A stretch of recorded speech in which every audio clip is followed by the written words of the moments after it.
everyone. How's it going? Good. So we have a really packed house in here this evening. This is fantastic. I'd like to welcome all of you to the Hudson Library and Historical Society. Whether you're a regular patron or this is your first time here, this is an amazing turnout tonight.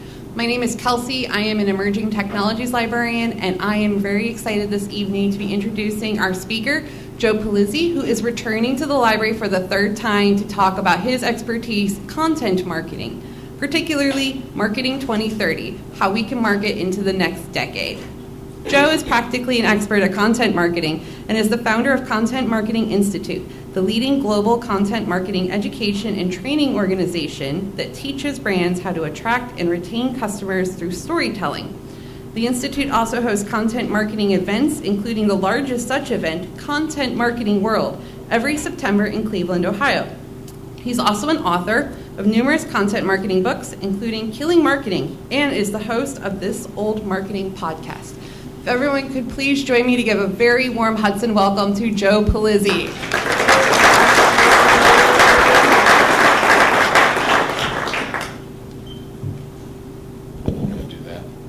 How you doing, Hudson? Yeah, I'm gonna get off the stage if that's okay. Hudson is awesome because every time I come here, people show up, and I'm very happy about that. I live in West Park, 45 minutes away, right by the airport, but it wasn't too bad, although it started to snow on my way in. I don't know if it's still, I guess we're gonna have winter at some point, right? Let's just get it over with. I'm tired of it. All right, so I have 7 things to share with you, maybe an 8th if you're good. But if you have questions at any time, go ahead and throw them out. I've got you for at least the next hour. So if you were expecting something shorter, you could leave now. It's fine. It's not going to hurt my feelings. But I like to throw out a little disclaimer. Some of these things, maybe a couple of them are going to say, that's not relevant to my situation. That's okay. That's why there's 7. I'll get to 1 or 2 that's very relevant to your situation. So if you work in marketing in a large business, or if you are an entrepreneur, or you are a marketer, anyone marketer with absolutely no budget, okay, that's good. We've got some things for you too. So a little bit for everybody as we go through. But really, if you do have a question, feel free to totally interrupt me as we go. So get right to it. Here's number 1. Tell you a little backstory. Actually, Terry Molson and I, we worked at Penton together. And Terry, you remember this story. So I started Penton Media, which at the time was one of the largest business-to-business media companies on the planet. And I was lucky enough in 2000 to start working there. And I got put in the custom media department.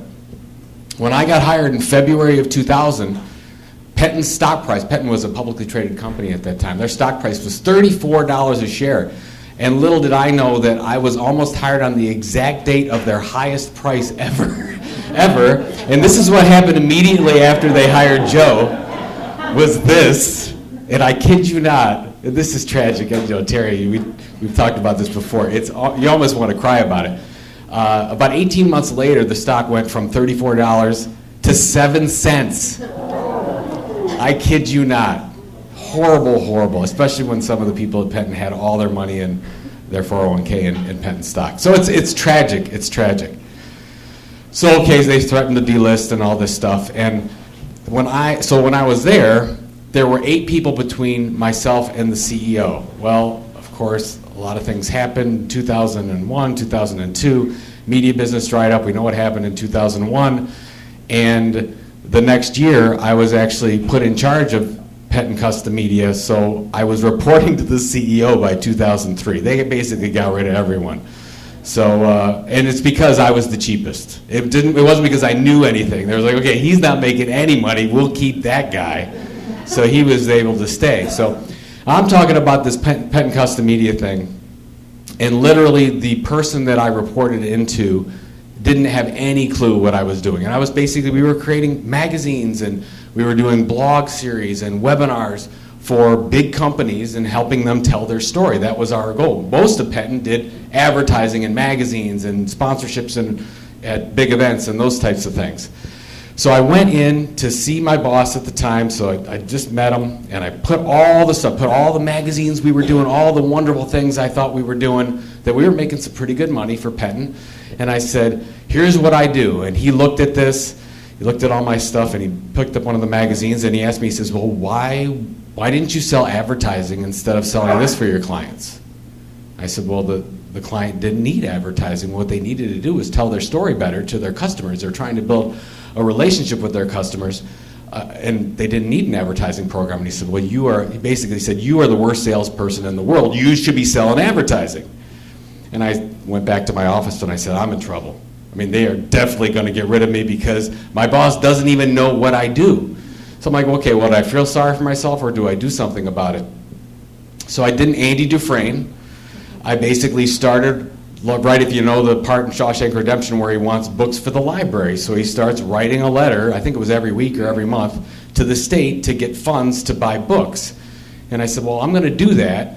And basically every week I wrote a little love letter and I talked about what content marketing was and the things we were doing, and I put a case study in there from some other place and I put a sample, and my goal was to teach my boss about what we were doing to save the department, save my job, tell him that it was important for Penton to know these things. And believe it or not, it actually worked. My boss started to say, oh, I see value in what you're doing. A lot of the publishers called me up and said, hey, let's start selling some of these things. I was going on sales calls with some of the sales reps. Things were actually started working, and believe it or not, Penton Custom Media still exists. It's called Informa Engage, and it's actually still around today, which is unbelievable because we were this close from being cut entirely. And what I learned from that whole thing, and what we're going to get around to is number one here, is that this law of they have no clue what you are doing. What I learned is that marketing programs get cut because the people that are responsible in your organization for the purse strings financially do not understand what you do.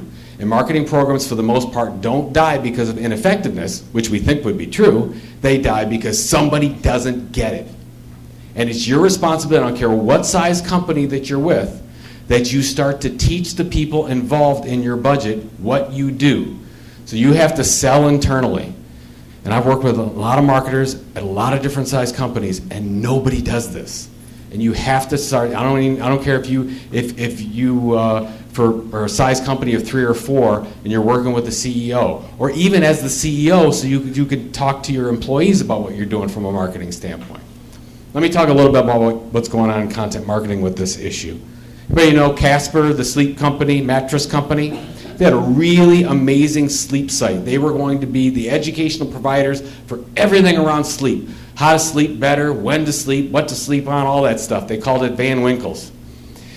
It was actually doing really, really well. They were starting to build an audience. They were starting to get subscribers. And all of a sudden, they had a little management change at Casper's. And before you know it, what happened? They killed the site. Gone. What was the reason the site got killed?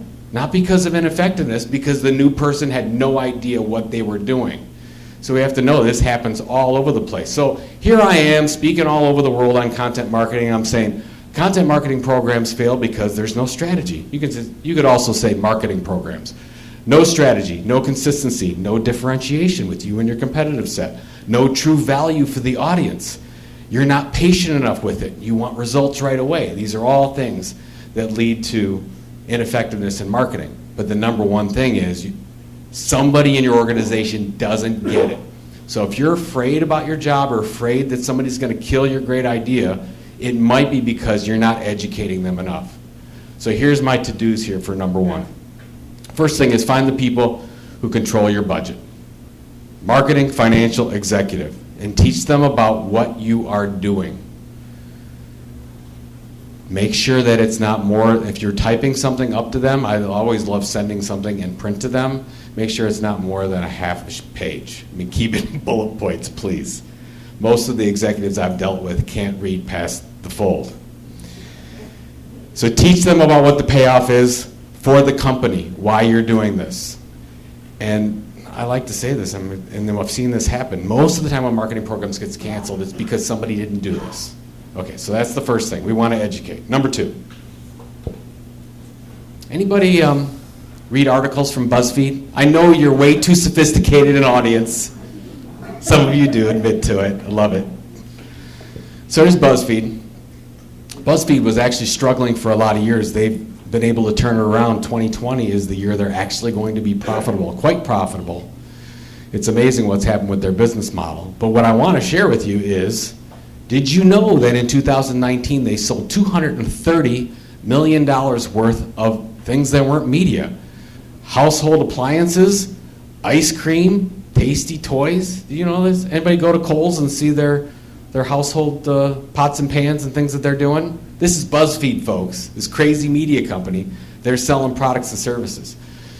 This is something you're going to see over and over again. Small companies and big companies are going to start doing this, and they're going to start selling their own stuff. Here's a local example, Cleveland Clinic. They do a blog called Health Essentials.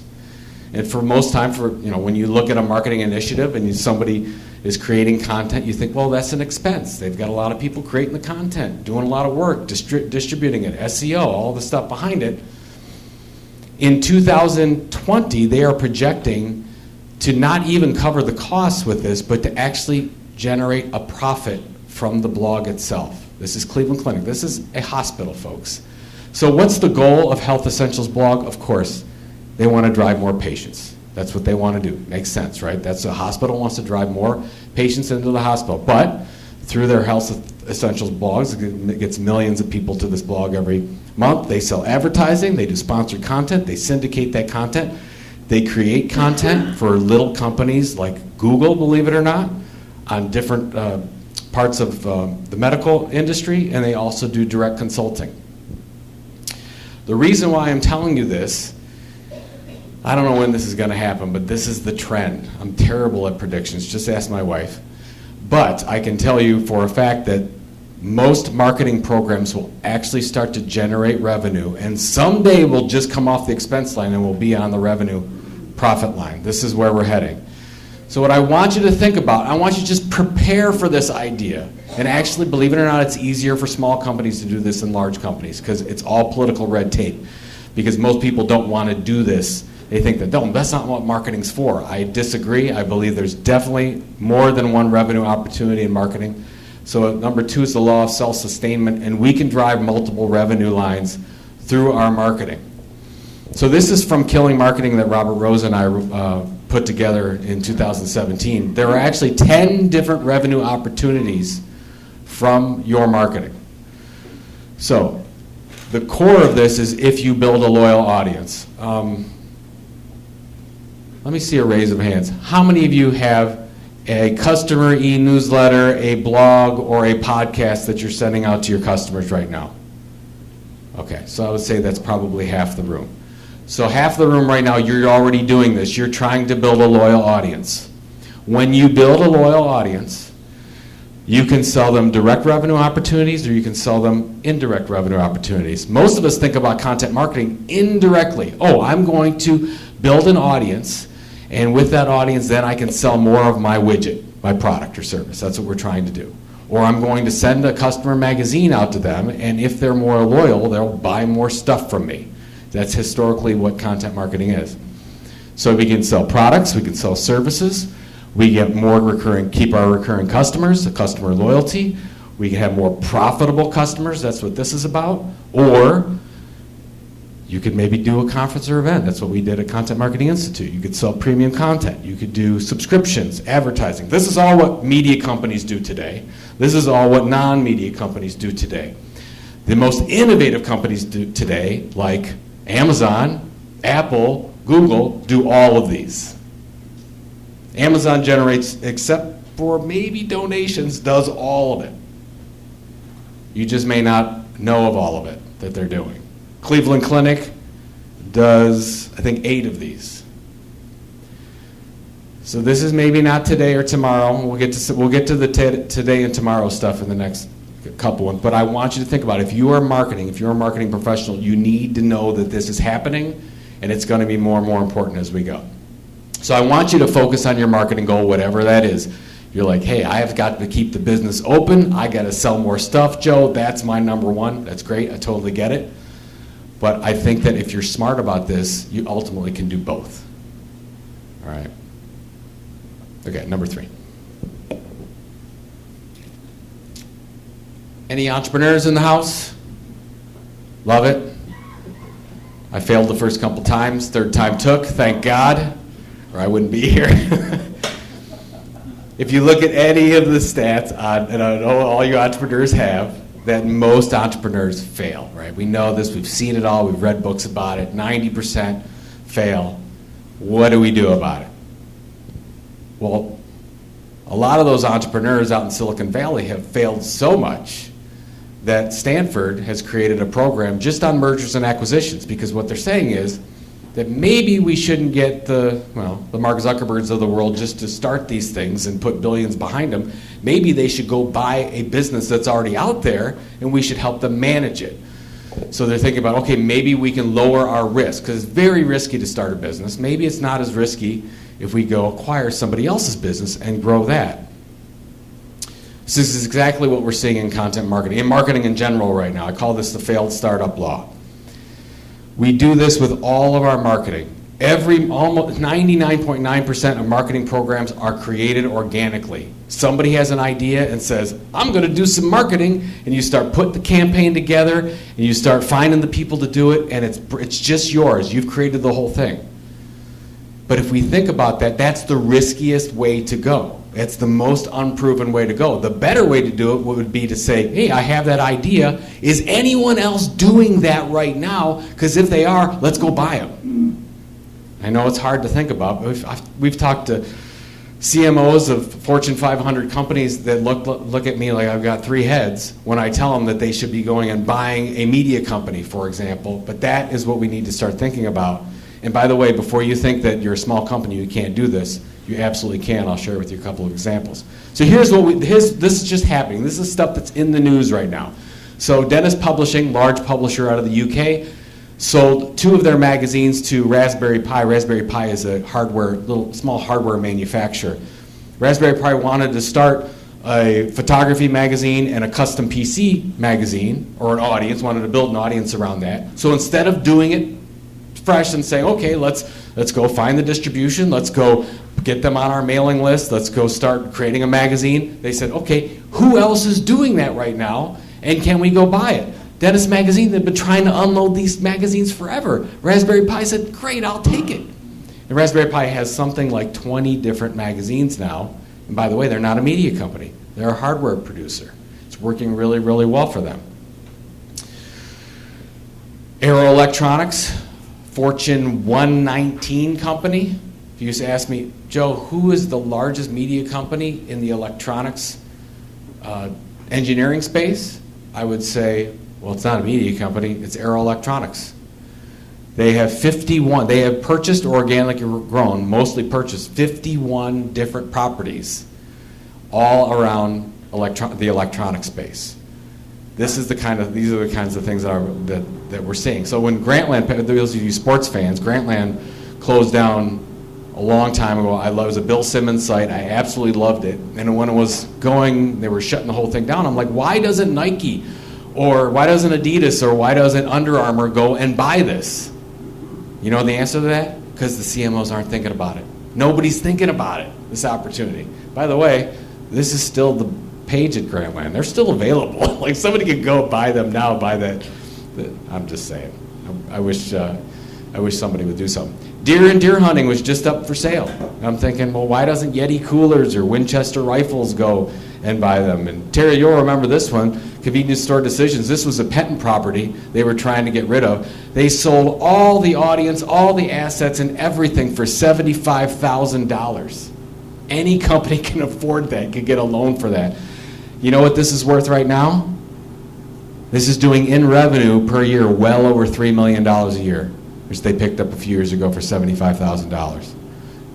These opportunities are all over the place. Okay, so a lot of you are already thinking, Joe, I'm a small company, I can't afford these kinds of things.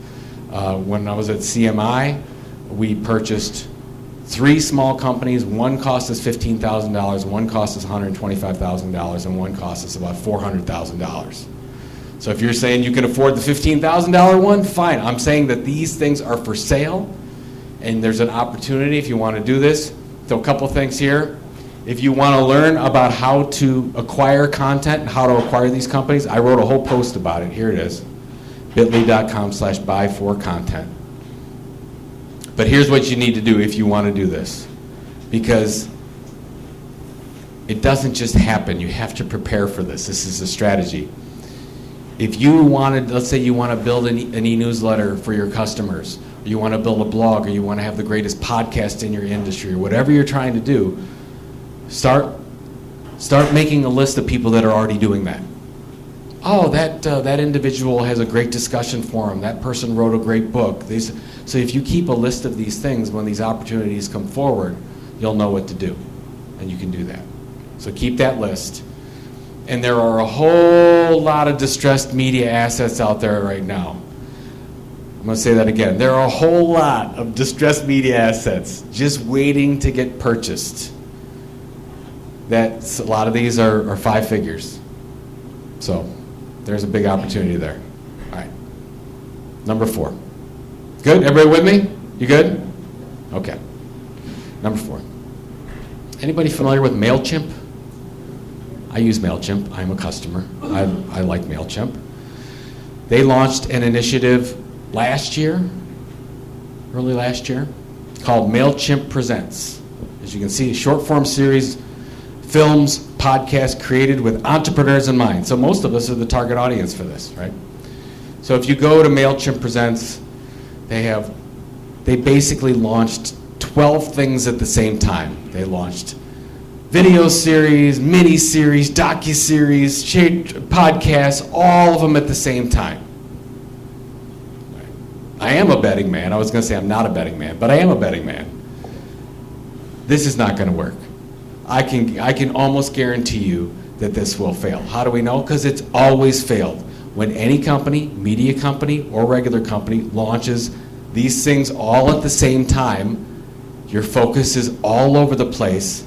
It never, ever, ever works. And that's what a lot of us are doing. Maybe you're thinking, oh, well, let's launch the blog. Let's do the video series. How are we doing on Twitter? Is anybody doing anything about TikTok? I hope not, but maybe you are. Whatever you're doing. My son loves TikTok.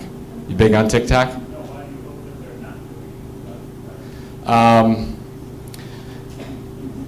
To be honest, most people don't deliver consistently enough to make any kind of an impact. They're hoping for the one viral thing, and it never works. I mean, I won't say never. It's the 0.001 that works, and you'll see the one that'll go. But if you want to really be successful on TikTok, you got to put a lot of time and energy in. I'm talking probably on TikTok daily, where you're doing some kind of crazy dance move or whatever. Now, I don't watch it. It's not me. It's my son. But it is unbelievably addictive, because that's the thing that he wants to watch all the time. But it's not just for TikTok, it's for anything. So if you wanted to be, let's say that you just said, I want to be successful on Instagram. I would say, okay, well, who are you targeting? What are you trying to do? What's your story? How do you differentiate? What's the value you're going to provide? And then I'd say, okay, at least every other day, consistently, delivering at 9 o'clock in the morning, every time, those types of things. But I'm going to talk more about that in a second. So if you look at MailChimp, I don't know when it's going to happen. Let's say sometime next year. They're going to fold these things up, but they're going to say, one of them's really good and we'll keep it. I call this the law of Ryan Seacrest. You'll understand why. I want you to do one thing great.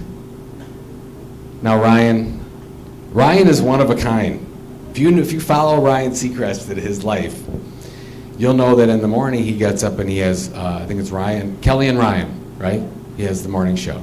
And as soon as he's off the morning show, what does he do? Goes to his radio show. As soon as he's off the radio show, what does he do? Depending on the time of year. Gets American Idol, right? The guy works all the time. I don't know how he does it. And of course, then he's got New Year's Rockin' Eve and everything else that he's doing and all his productions. He is so busy. He's doing 1,000 things. None of us, unfortunately, are Ryan Seacrest. He's the only one that I will allow to do this type of thing. Everyone else should be focusing on your thing that you can be better than anyone else in the world. We don't have Ryan Seacrest resources. I give you an example using our good old-fashioned Mally's chocolate bar. Man, I just got hungry all of a sudden. So here's Mally. I use this. This is what I use when I'm talking to content teams about how many resources they have. So I'll say, any marketing. Let's just say this is your marketing. This is all the resources you have. You have a chocolate bar full of resources. How are you going to use those resources? So we're going to break all these up in their chunks. And this is what most people do. And this gets back to your question about TikTok. They say, okay, we have to do all these things. We have to be on, we have to be doing everything. So we're going to throw some of those resources at the blog, a few at the podcast. We're maybe going to, this is for B2B, maybe going to do a little research. We're going to do our really crappy e-newsletter to our customers. We're going to do some horrible social media, and maybe we'll have a customer event. By the way, those are exactly the number. I just want you to know how much I care about you. That's the exact number of chocolate going from screen to screen. And what we get is, this is what I call the mediocre line. You get okay at all these things. It's fine.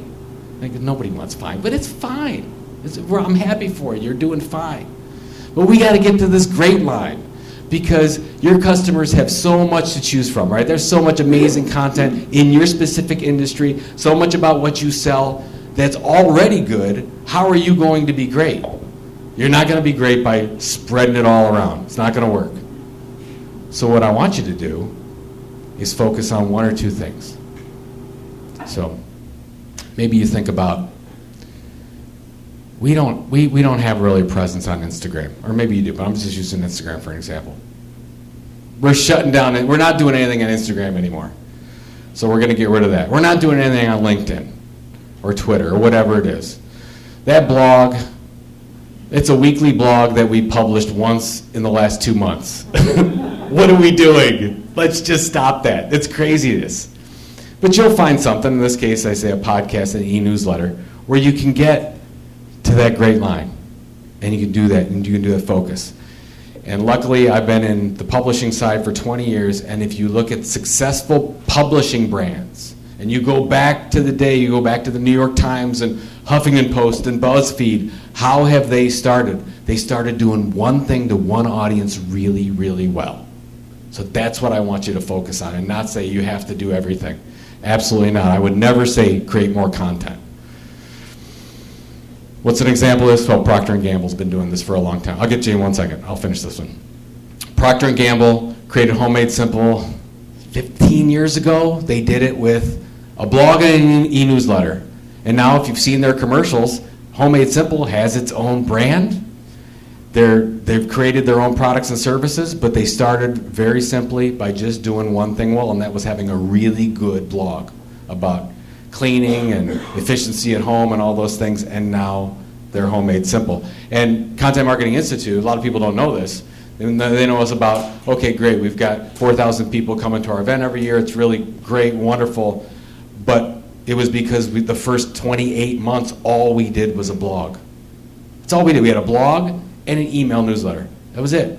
We said we got to be the best at this, and when we built an audience that was big enough, then we went and diversified into other areas. Question, sir?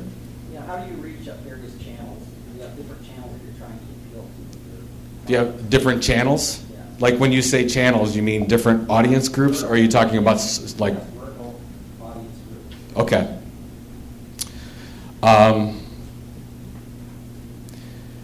What I would do if you're not, let's say you're not doing any content marketing at all, I would start with one audience and one vertical and test it out first and learn, because I've been on too many teams that said, okay, well, and especially in B2B where we've got 6 or 7 different audiences, so we're going to create one blog, but then it's going to split off into 7 different ways.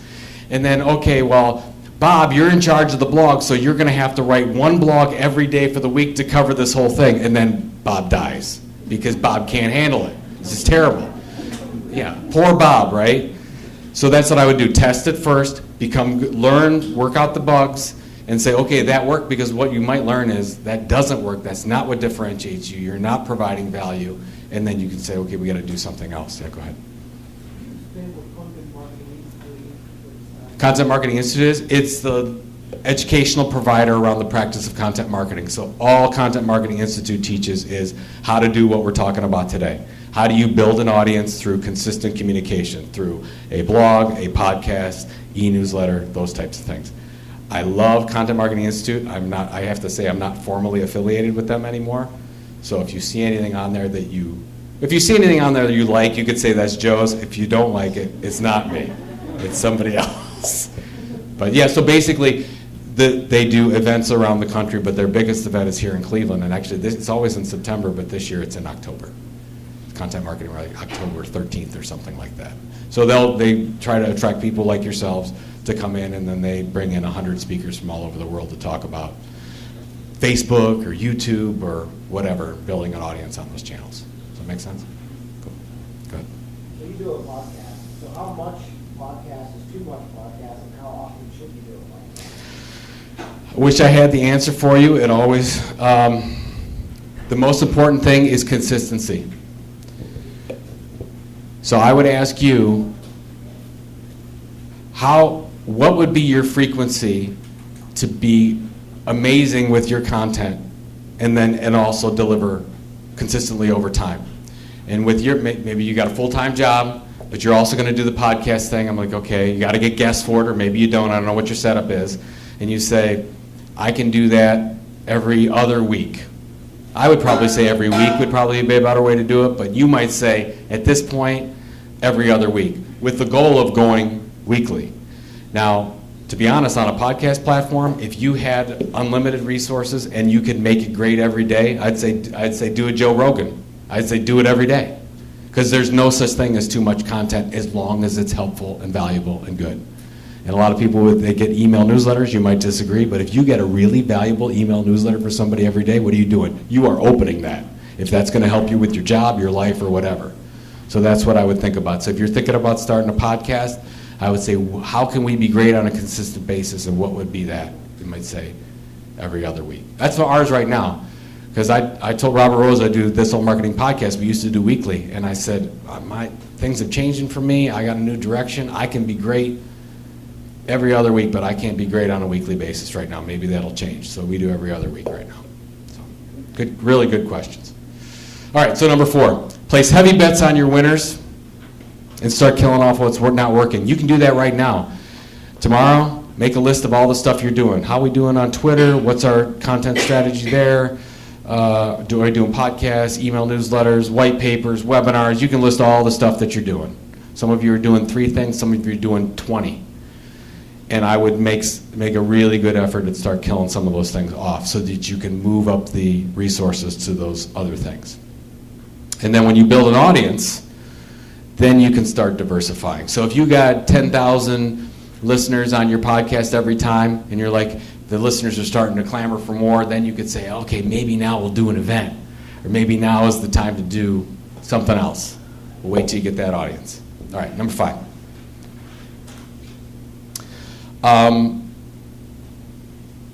So I judge the Content Marketing Awards every year, not affiliated with them. This is actually one of the properties that we purchased. It was a bolt-on property at CMI, really, really valuable acquisition for us. So Content Marketing Awards, I went through and I judged Best Content Marketing Strategy Award. It was like 15 different submissions, and only 2 of the 15 went past 9 months. So for those of you that don't understand, I'm going to explain it. So their content marketing strategy was only doing something for 9 months or less and then stopping. That's an ad program, folks. It's not a content. So when you do a content marketing program, just like publishing, you don't stop. So the New York Times doesn't say, okay, we're gonna send 6 issues to you and then we're gonna take a couple days off. But that's what we do. That's what we do. It's like, okay, we just talked about the blog example. I can't tell you how many blogs I go to when I do an audit. And they'll say, why is my blog not working? I was like, well, what's your distribution strategy? Oh, well, we're a weekly blog. I said, it's like there's every other month there's a blog post here. What are you doing? Why are you wasting your time here? So anyways, I do the awards thing, and I go through, and I'm like, this is terrible. Nobody is focusing on the long-term health of their customers and really building a relationship with them. You want to know why Amazon is doing so? I mean, there's a lot of things, but one of the reasons is because they don't just want to sell you one thing one time, right? They want to sell you things, not even until for the next 30 years. They want, for 30 years after you die, they want to keep selling you things. So they want to get engaged with you, they want to marry you. That's what they're trying to do. That's their mentality always. It's not always, and you'll see, sometimes though, they just want the first sale just to get the relationship with you. Then they'll go to work on you. When we're looking for, in a lot of cases, I call it a content fling or a content one-night stand, because most of the content marketing programs out there are very short-term, and they almost all fail. I'm not saying that a short-term content program can't work, but if you're thinking about a strategy that's going to really build relationships with your customers, something short-term absolutely doesn't work. So you might say, Joe, what's the purpose of content marketing? Is it to get a sale? And I would say, no, it's not to get a sale. It's to create better customers who stay longer. That should be your goal for any one of your customers, right? You don't just want to, if you have just one of these beautiful stores down the street, let's say you're the ice cream store, you don't just want somebody to come in one time and buy a cone, right? You want that person to come in every week. So that's what we want to focus on with our content marketing program. Most of us are this. It's like, oh, we send out the content, we'll get the lead, maybe throw a little more content with them, we have the sale party, we're done. What else are we going to do? Well, this is what I call content friends. This is Amazon, right? Lots of content, and then we get them to subscribe to our e-newsletter, to our print magazine, to our podcast, whatever. We're going to send them a lot more content, and then we're going to have sales forever and ever and ever and ever and ever. And that's what we want. That's Amazon's strategy. That's Apple's strategy. That's Google's strategy. That needs to be your strategy when you think about this.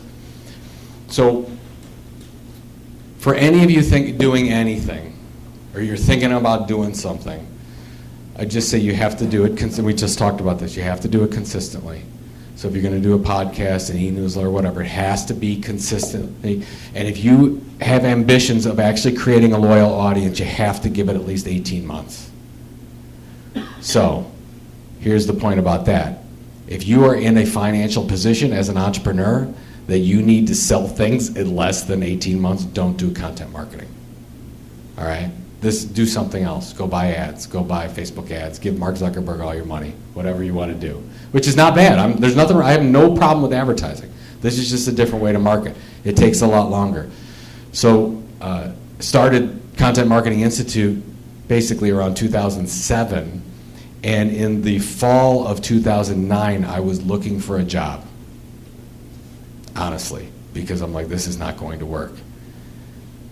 3 months later, everything turned around.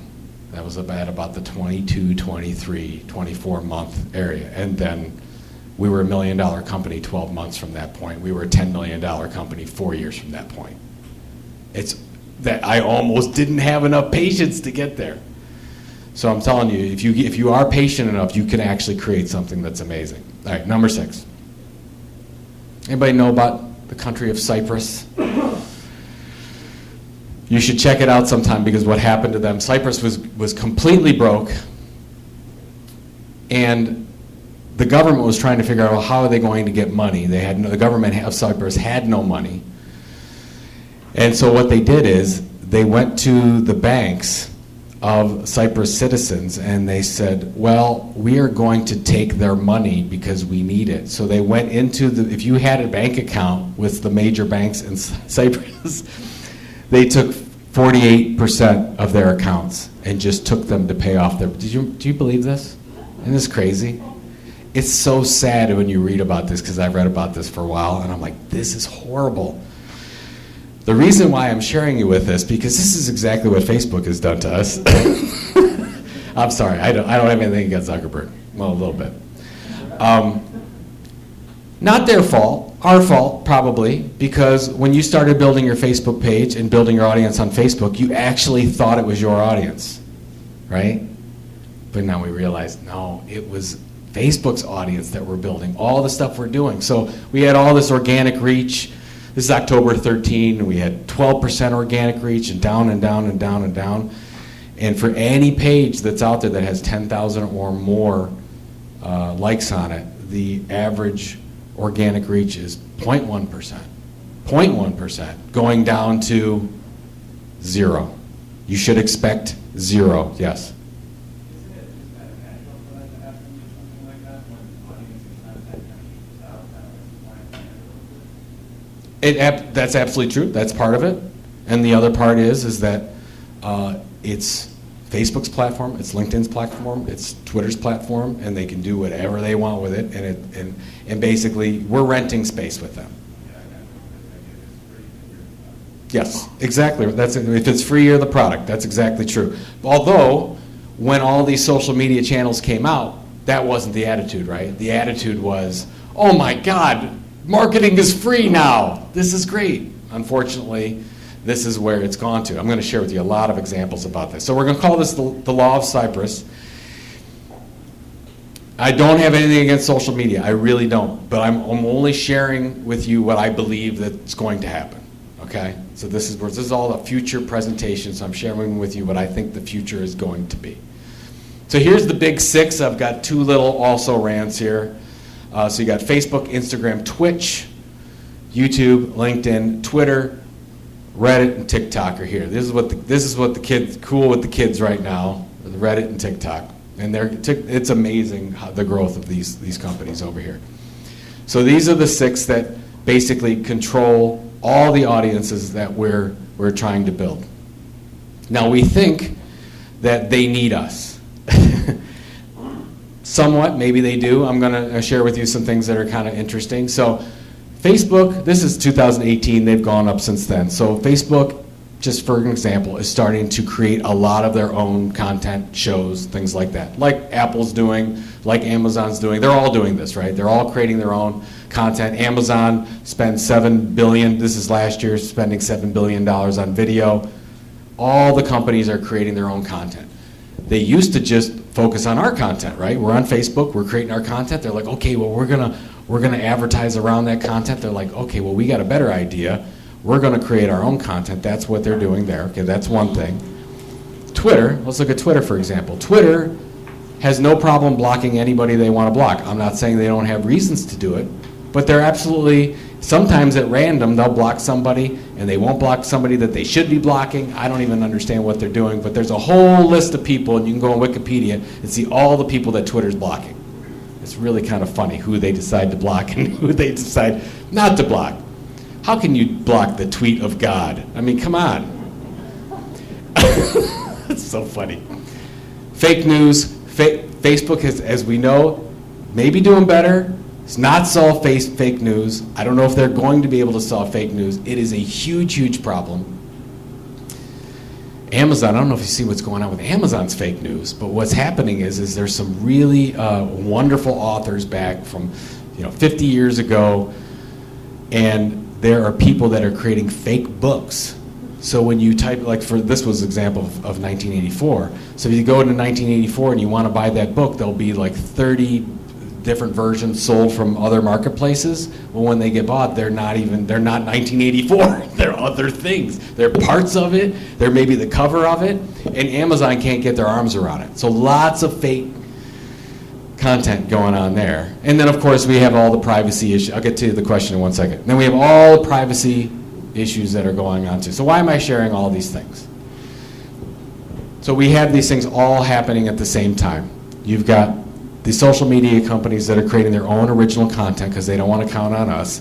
They're blocking, they only have special access for certain people. This is going to happen more and more, where some of us are going to get blocked out, some of us are going to get special access. You've got the whole misinformation thing, and the privacy thing is heading ahead. And the point is, at some point, it's going to be the haves and have-nots pretty soon, where some people will get access on all these platforms because they're going to help those companies make money, and most of us will not, unfortunately. We're not there yet, but it's going to come to that way. So, my recommendation to you is leverage, if you're good at social media, leverage it while you can. Leverage it now. If you're building an audience, if you have an audience on some of those platforms, that's great. I want you to prepare that it will go away. If it stays, that's great, good for you. But I want you to have a secondary plan of, we probably won't have access on those platforms pretty soon. So this is all changing. I don't know how you want to rank it. You could rank it email, print subscribers, and then everything else. But the point is that all these things here, we don't have any control over these. We're just renting land. Where do we have the most control? Direct email subscribers and print subscribers. And by the way, that just went way up, because if you've read any of the stuff now about Google not using third-party cookies, which is all in the news, first-party data or direct connections with subscribers is going to be so valuable for you, because we won't be able to get the data through advertising anymore. So email, print subscribers. So what I like to do, so I call this the yay boo scale. I want you to move from the boo to the yay. So let's say that you are a YouTuber and you're getting lots of subscribers on YouTube. That's great. Look at what the biggest YouTubers are doing on YouTube. They're trying to get their subscribers to move to email. They'll say, oh, subscribe, go to our site now and sign up for our email, because YouTube could decide tomorrow to say, sorry, you're done. We're going to block you. I mean, I can't tell you, there's probably every other week my youngest son, who's on YouTube all the time, he says, oh, they blocked one of the guys I was following again. It happens all the time. And it can just as easily happen to you. So I'm just saying, and so whatever platform you're on socially, just use it while you can. It may not be here forever. Question. Yes, how do you see natural processing language and AI technology along with data journalism falling into that? I'm not smart enough to answer that question. There is a guy in Cleveland who is, Paul Reitzer, who started the Marketing AI Institute in Cleveland, another Cleveland-based company, believe it or not. And he has an event called the Marketing AI Summit that he has in the summer. He talks all about content and AI and how that's going to affect everything. Couple things just on the AI that I know is that AI is trying to scrub out a lot of the fake news right now, but it's just not doing it well enough. We're going to get into real problems here in political season with deepfakes. And I don't know how that basically, if anybody knows what a deepfake is when somebody will take somebody's image and overlay somebody else's face over that image and change the voice, and it looks like somebody actually said and did something when they really didn't. That's all over the place right now. And they're like, if you think about it, how bad that is, think about, there's 10,000 new situations like that every day going on that these companies are starting to block, and it's going to be 100,000, and they're getting better and better. It's going to be crazy. Because when we see, especially in the political season, when we see these things happening, you have to ask yourself, did that really happen? And you should probably be saying, it's probably, first of all, it probably didn't happen. And then we'll see how it goes. But I would check out Marketing AI Institute. Great resource. I get the newsletter. I learn a ton by it. So really, really good stuff. Anyways, just to finish this up, because I want to make sure we have some time for questions.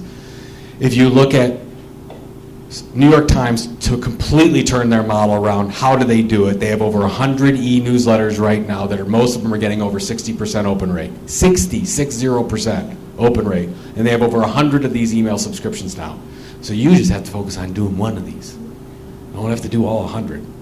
BuzzFeed, how's BuzzFeed going to sell $500 million worth of kitchen appliances next year? It's because they have over 40 of these crazy e-newsletters. They have one all about getting your favorite dude like Channing Tatum every Monday in your inbox, which I don't get myself, but I hear from people that it's pretty good. So there you go. But I'm just saying, the future, believe it or not, has a lot to do with email newsletters and email marketing right now, because we can count on it. I don't see that going away. Prepare for the social end times. Hey, I'm still into social media. I just changed all my backgrounds today on social to promote my new book. Still believe in it, but I have a secondary strategy of building subscribers first. So leverage the rent and land like you can, but build your own subscribers. All right, number 7. Getting down there. Apple was the first $1 trillion company. Does anybody know who the most valuable company is right now? It's Microsoft, right? Do we know this? Nobody can tell me. It's Microsoft or Apple. I don't know which one. They're both over $1 trillion right now. But I love this history of Apple, and then I'll have a point to this whole thing. So if this is Apple's stock price, 2005, totally went up. I only did this screenshot probably like 6 months ago. That stock is up to $320 now. Apple, believe it or not, as it goes. But if you just take a little piece out of their history in the beginning, it wasn't so great for Apple. So if you look from 1988 to 1996, they were actually down. They were $2 a share before splits to 77 cents. I mean, so you basically lost, if you put stock in Apple at the end of 1987 and you held it until 1996, you would have lost half your money. Isn't that crazy? But if you would have held on to it, you'd be a multi-billionaire. So it's all perspective, right? But this point in July of 1997 is what I want to focus on. So in July of 1997, who came back? Steve Jobs came back. It's a great video if you want to see it, bit.ly/cmw-jobs. You can get it. It goes right to YouTube. It's a 15-minute video of him in his shorts having an internal meeting about the future of the company as he just came back. And he wasn't CEO at the time. He was like interim CEO. And he says this is it's worth seeing as an entrepreneur, as a marketer. You should watch it. But he talks about the people with passion can change the world for the better. So he talked about the importance of their marketing program, and that their marketing program was talking all about features and benefits, and it wasn't talking about what was in it for the end user, what was in it for their customer. And he said what we have to focus on is how passionate they are, and that's their differentiation. And everything we're going to focus on in our communication is going to talk about passion and people who had changed the world. And they had a whole campaign that just went on from that point, lasted a long time, and that was the change point. That was the low point. That was actually almost to the 30-day window of the low point of that stock. Boom, changed everything for that company as they go forward. Because they changed their product mix, I think, from 40 to 8. They changed a ton of things from that meeting on. And I'll call this the Apple pivot law. And this is all about mission and mission drift, especially with your marketing. We're going to go through this. So if you're doing any type of marketing, but specifically content marketing, you have to have a content mission statement. If you have a blog, a podcast, an e-newsletter, if you have social media, whatever you're creating content for, you should know who it's going to and why you're doing it. And the easiest way to do this, just like you have a corporate mission statement, is to create a content mission statement. So here is my good friend Darren Rouse's site, Digital Photography School. So it's really easy. If you go to his About Us page, you see he's a media company. It says, welcome to Digital Photography School, a website with simple tips to help digital camera owners get the most out of their cameras. 3 parts that you're going to do this for. 1, core target audience, digital camera owners. What are we going to deliver? Simple tips. We're not going to send them Magna Carta. We're just going to send them simple tips, bulleted, numbered lists. 3, what is the outcome for the audience? Helping them get the most out of their cameras, which is the most important part, which none of us have.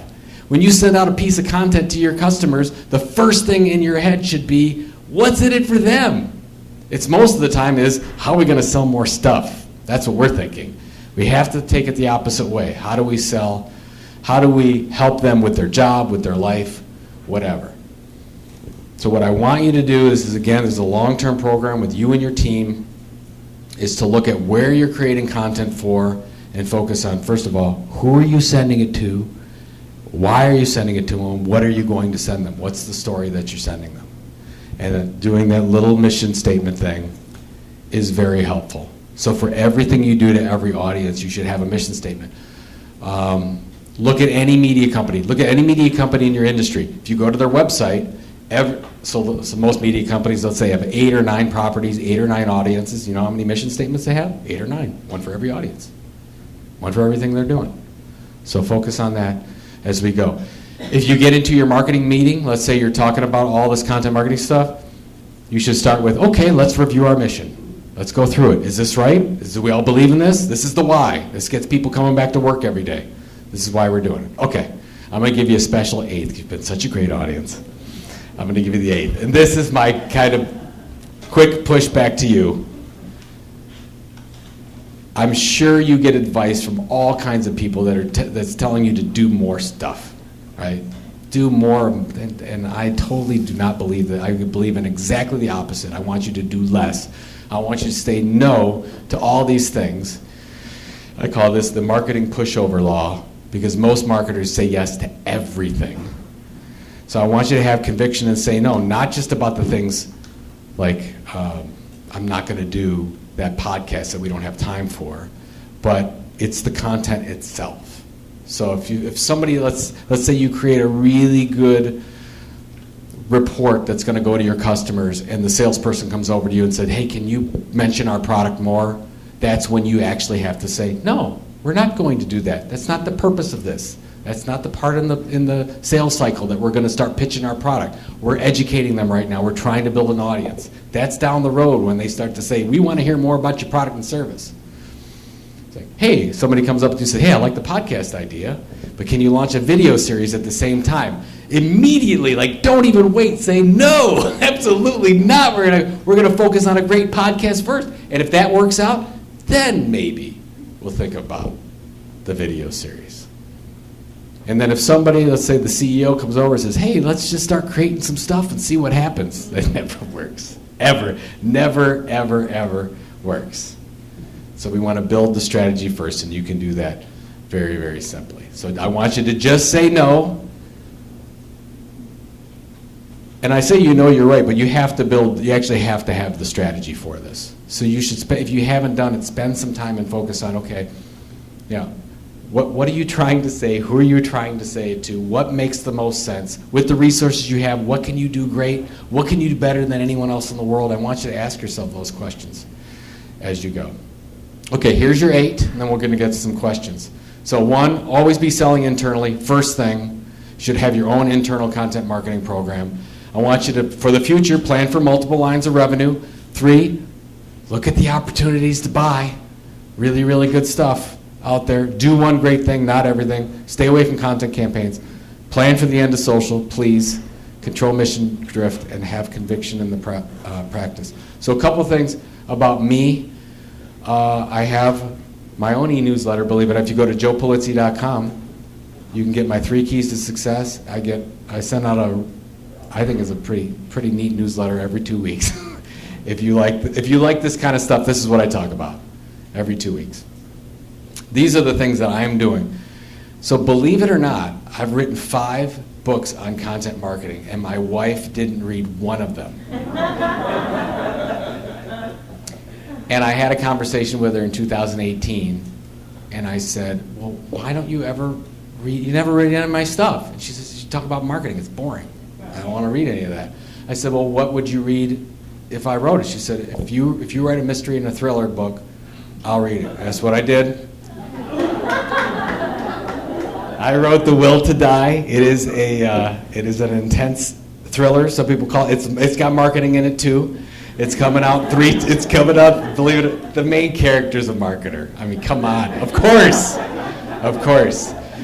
You can pre-order it now at thewilltodie.com. It comes out March 2nd. So we're having some fun with it. It's been a ride. If you want to know how to do any of the stuff we talked about in this presentation, and you don't like thrillers, this would be the book that I would recommend. This is Content Inc. This is all about basically how to do what we just talked about when you have no money. So if that's you, it's Content Inc. It's probably, hopefully, at this library. Yes? So you can get it here or wherever you want to get it. Okay. Wonderful. Did anyone get something valuable out of this today? Hopefully? Wonderful. Thank you very much. And I will take questions. Happy to take questions. We'll start here. Yes. Favorite email marketing platform? I just have, I like Emma and I like MailChimp. I'm not a big fan of marketing automation platforms, which do a little bit more than email, because most companies don't need that, especially smaller companies. But if I was to recommend a couple, because I've used both those companies and I know them, there's nothing wrong with anything else. That's what I know. So I would say MailChimp or Emma would be the 2 that I would recommend. Is there a question somewhere? Where's the other? Go ahead. Question. So I noticed that it seems like delivering value to your readers is really important. Before you're talking about like an 18-month runway to be able to build an audience. Yep. And then deciding like what you want to do. For you personally, how long did it take you to sort of identify the value that you were delivering to your readers or your audience, and then narrow down on like what that was? So I left Penton in March of 2007 and I started an online matching company for content marketing. So anyways, we called it the eHarmony for content marketing, if you believe it or not. That's how crazy I was. And I thought it was the greatest idea ever. as partner to that, as part of a marketing, I said, okay, well, I'm going to launch a blog and an e-newsletter. It was just totally secondary. Well, the product itself completely flopped, while the regular blog, which we did consistently 3 times a week, and a weekly e-newsletter, that started to take off. When we got to 5,000 subscribers and we were growing at a pretty good clip, I said, something's going on. Like this, people really, and then I was basically getting emails about, Joe, do you do consulting? Joe, are there any events around? And all that feedback that I was getting from my readers were the reason why Content Marketing Institute was created. I didn't have the idea for it. They just said, here's what we'll buy. And I didn't want to be poor. And I mean, really, that's where that was one of the failures. That's why I read about this in Content Inc. It's like I love that product so much. I fell in love with that product. I ignored the reader feedback. So my recommendation is really listen to your customers when you. So I had to start over again. So I sold everything, and I started over with JoePulizzi.com and all that stuff. And I have like 2,000 subscribers that I know really, really well. And I really try to deliver something of value to them. So and that's where you all have the opportunity, where we don't have to, especially going back to this first party data opportunity with Google getting away, the whole cookies thing. Email newsletters are going to be so much more valuable. So if you can really create a relationship with them, I would focus on it. I don't know if I answered any of that question, but yeah, absolutely. Question? Role do you feel that graphics, schematics, data, etc. Plays in your content? Graphics, data. So graphics from a visual standpoint, incredibly important. And where do you develop? I find designers that understand. I have a couple people that I call like my personal creative directors. I'll tell you what. I mean, I didn't come up for this. I love this. The cover that I had in mind was terrible. I'm not a designer. I went to my designer and I said, "This is what I'm thinking about, and this is what I got back." I mean, after some iterations, and even if you talk about from a magazine is where I really learned it in the publishing business, because that's when you realize what's the purpose of the cover of a magazine. Purpose of a cover of a magazine is to be flipped open. That's it. Just to be turned. And why is it turned? It's turned because of the design. There's no real content on it. So very, very important. So from a data standpoint, if you can test out certain things, it's wonderful. Like if you get an email list to a certain size and you can do A/B tests to a small population on different headlines, do that. Do those types of things, because MailChimp can do it, any of those programs can do it. Really, really important. Yes, sir. Joe, I came here with one question because I read about this thing with Google and Chrome. Yeah. And the Chrome. With the Chrome, yes. And I was curious about your take on whether how much of that decision you think is due to complaints about cookies versus self-interest with Google to control the audience that they know that they really don't want to share unless you pay. Yes. Did everyone hear that? Google's decision to basically ban the third-party data with the whole banning of the cookies decision. You're asking it. I just want to finish because Firefox already blocks a lot of those cookies, and that's probably going to happen anyway. So Google is doing it 100% because they will make more money. That's why Google's doing it.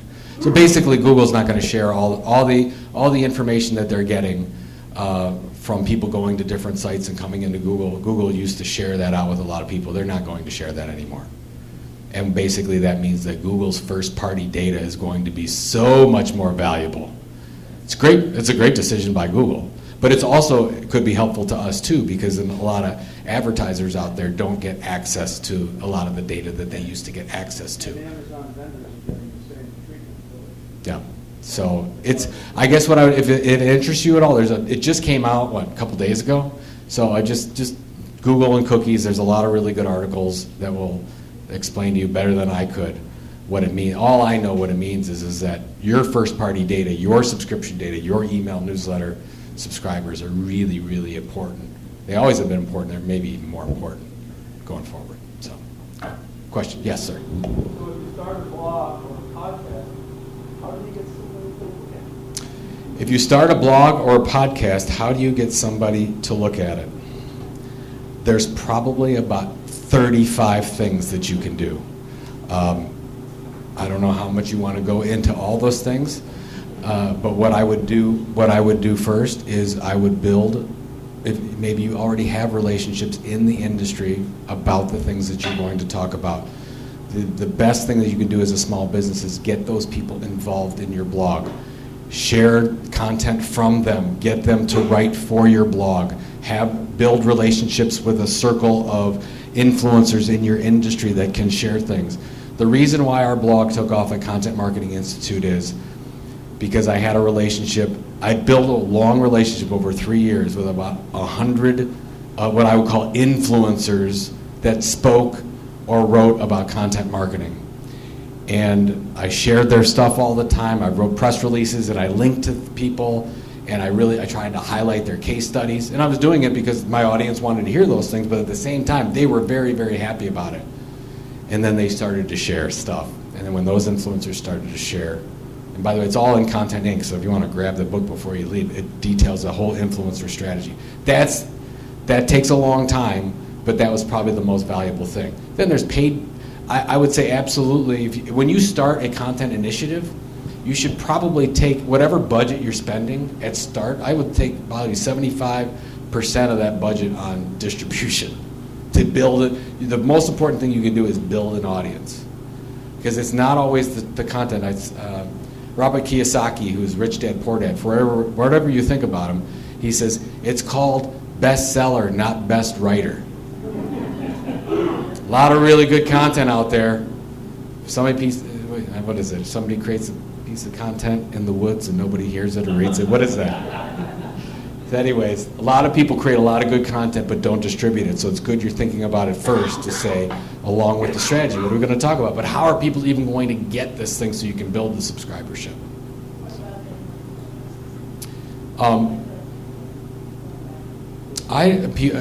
The point is, are people pulling back on email addresses? People, I think, are definitely more critical. But if you notice, in the data that I'm seeing on e-newsletters, some of it's going up. Open rates are getting up because I think people are getting more selective. So what that means is, so they'll absolutely open your email newsletter if it's valuable. We know this. New York Times already told us this. If it's valuable, they'll open it. So that's what you can't just have. But if you send out emails that are not valuable, of course they're not going to open it. The only thing with email is just make sure that you're getting it the right way. I mean, I wouldn't be. If you pay for somebody to promote your stuff, that's fine. They already have permission to do that, hopefully. But don't. I know a lot of people. I mean, I talked to somebody the other day that said, "Oh yeah, I met somebody at a trade show and I added them to my email newsletter." I'm like, that's illegal. You can't do that. Do you have a business relationship with that person? No. That person opted into it? No. Can't do that.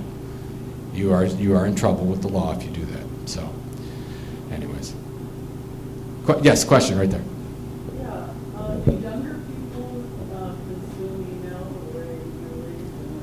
Do younger people consume email the way that I would say most of the people in this room do? The answer to that is absolutely not. Not until they get into the business world. If you're trying to target kids that are, I don't know what you're talking, if you're talking about 18 or under, 30? Oh yeah, absolutely, email. Anybody in the business working that has a real kind of job that they're getting a check, that's taxes are getting taken out of it, they have an email address. They understand how to use email address. They are signing up for things. If you're like my son, who doesn't have a job, who likes playing Xbox all the time, he does not, because he didn't even know. I talked to him yesterday. He didn't know when you hit reply all, it actually goes to everyone else that's on that. You think I'm joking? We had to really go through it. I'm like, this is one of the most important things I'll ever teach you right now. If there are all these people CC'd, you never hit reply all, ever. You will be hated forever if you do that. So no, absolutely not. But if you're targeting that group of people, you'd probably do it more through influencers, YouTube influencers, other things like that. But for the future, yes, they will have an email address. And you know why? Because all the social media platforms that they want to be on require an email address. I mean, everybody don't want to think about that. Even TikTok does. So you have to have an email. All right. How about 2 more questions? Yeah, go ahead.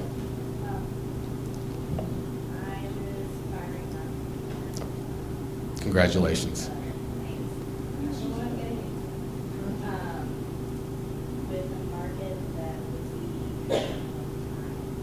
One-time market?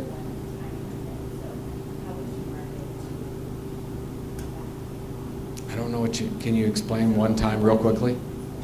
Okay. Oh, you're talking about lactation consultant. I have great expertise on this. Absolutely not. I have no idea. This is not. Is anybody filming this? This is terrible. Don't use this against me. No, I don't, but I can recommend something. I think it's Johnson & Johnson. I forgot the formula company that does this, but there's quite a bit of information on how they, when they sign up, when your first meetings at the doctor's appointment, and you go in and you sign up to get on their list at the hospital. The doctor sells the name, absolutely, and then they go through, and then you start getting emails at 6 months, a year, and then you get a different one when your son or daughter is 2 years or 3 years or 4 years, and they go all the way through it. I would look at that one first and figure out, because yeah, you're right. I mean, that if you're just looking at that portion of it, you got to be careful from an email standpoint. But you got to also remember that most businesses, you've got people coming in and out all the time. Like, a lot of people don't realize this, but for content marketing world, 75% of the people that attend content marketing world every year are new. So in a year, they're still in our audience, but coming to that event, it's new. So we've got to work on the same thing as well. So don't think that it's so different, but you might have to think differently about what you end up choosing. Yeah, question. I just want to say it's not really a one-time thing, because occurring over a long period of time, I do expect this, you will have multiple options to bring in more people as well. And if you contact the Leche Association, they are really good at disseminating information and helping various levels. So you might want to check. I think you two should maybe talk afterwards and get together and see if there's something there. Yeah, definitely not my expertise area. Okay, I will take one more. Last one. Go ahead. How do you recommend selling internally when the success of your effort is not quantifiable? How do you sell internally when the success of your efforts is not quantifiable? What's not quantifiable? Let's say you work in marketing for a public transportation organization. I see where you're going with this, yes. And so, success would be reflected in ridership numbers, but because you don't have a tangible product that you can track or see exactly who buys a bus pass from the result of a marketing campaign. Okay. So I have a lot of challenges set for myself in terms of proving our value internally. What does the person you report to, how do they measure the success of what you do? They share the same struggle.